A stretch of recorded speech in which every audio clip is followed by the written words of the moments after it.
બનાસકાંઠાના સુઈગામ પંથકમાં પડેલા અતિ ભારે વરસાદે ભારે તારાજી સર્જી છે।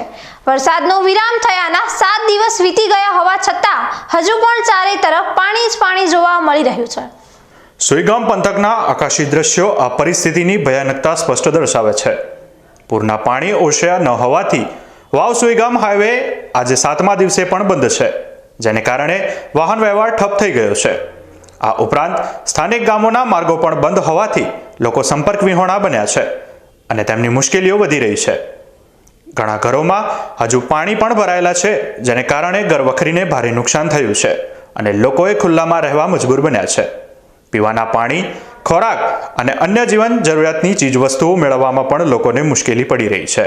આવા સમયે સરકાર અને સ્થાનિક તંત્ર દ્વારા રાહત અને બચાવ કામગીરી પૂરજોશમાં ચાલી રહી છે, પરંતુ જ્યાં સુધી પાણી સંપૂર્ણપણે ઓસરશે નહીં, જ્યાં સુધી પરિસ્થિતિ સામાન્ય થવી મુશ્કેલ છે। આશા રાખીએ છીએ કે તંત્ર દ્વારા આ પૂરગ્રસ્ત લોકોને જલ્દીથી જલ્દી મદદ પહોંચાડવામાં આવે અને જનજીવન ફરીથી રાબેતા મુજબ થાય।